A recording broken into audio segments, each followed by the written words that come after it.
सबसे पहले सभी आदरणीय सम्मानित आज के अतिथिगण को मेरा नमस्कार। और मैं जो सबसे पहले शुरुआत करूंगा तो वो महाकवि कालिदास हैं।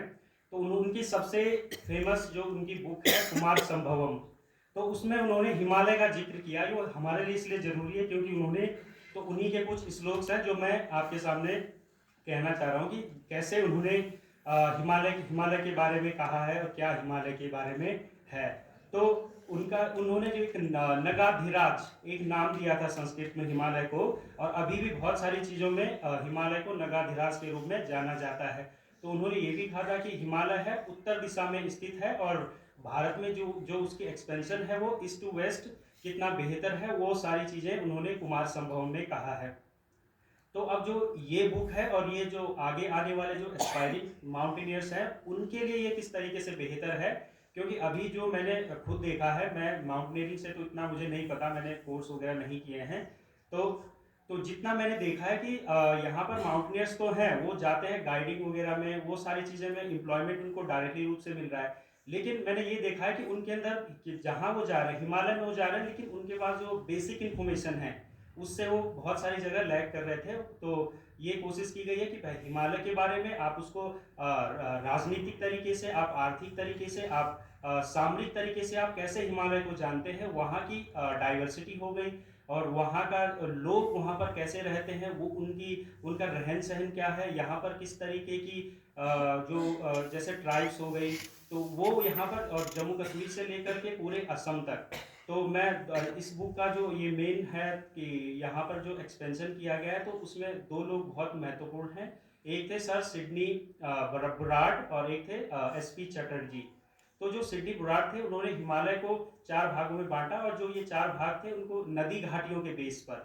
तो जो ईस्ट से वेस्ट, तो हमें जानना चाहिए कि जो सिडनी बुराड थे उन्होंने पंजाब हिमालय, फिर कुमाऊं हिमालय, और कुमाऊं हिमालय तो हमारा उत्तराखंड पूरा इंटायरली कुमाऊं हिमालय के अंतर्गत ही आता है। फिर उसके बाद में नेपाल हिमालय और असम हिमालय। तो उसी को ही कोट करते हुए एसपी चटर्जी ने 1964 में फिर इसको 3 भागों में बांटा कि western Himalaya, central Himalaya and eastern Himalaya. तो जो वेस्टर्न हिमालय वाला पार्ट है कि जम्मू कश्मीर, लद्दाख और हिमाचल प्रदेश वहाँ पर, और जो कुमाऊं हिमालय भी वेस्टर्न वेस्टर्न में ही, वेस्टर्न कैटेगरी में ही लाएगा। फिर सेंट्रल हिमालय, नेपाल हिमालय, फिर ईस्टर्न में सिक्किम और असम और अरुणाचल प्रदेश को। तो इस बुक में तो ये तो मैं तो ऊपर से बता रहा हूँ, लेकिन इस बुक में वो पूरा डीप तरीके से दिया है कि कैसे क्या होता है, और वो सारी चीज़ें कि जो पापा ने लिखी थी और जो उन्होंने खुद रियलाइज़ की जब वो माउंटेन में जाते हैं, कि कैसे जो हाई एल्टीट्यूड सिकनेस होते हैं उनका, उनको जैसे हेस हो गया, हाई एल्टीट्यूड सेरिब्रल एडिमा, और तो उनको पहचाना कैसे जाए। अगर हाइपोथर्मिया किसी को हो रहा है, अगर वो सही टाइम पर, या जैसे हेस हो गया, तो वो 24 घंटे तक अगर पहचान में नहीं आया तो उसके लिए फिर दिक्कत हो जाएगी।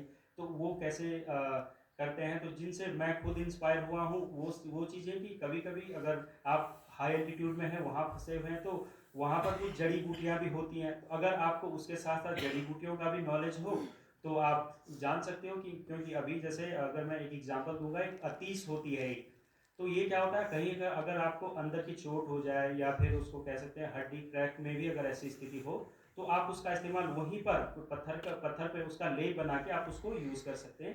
कि ये है कि फर्स्ट एड के बारे में। तो वो हो गया। फिर उसके बाद में फिर टाइम तो अब ज़्यादा मैं नहीं बोल सकता, पर फिर भी मैं कोशिश कर रहा हूँ कि मैं ऊपर से बोलूँ।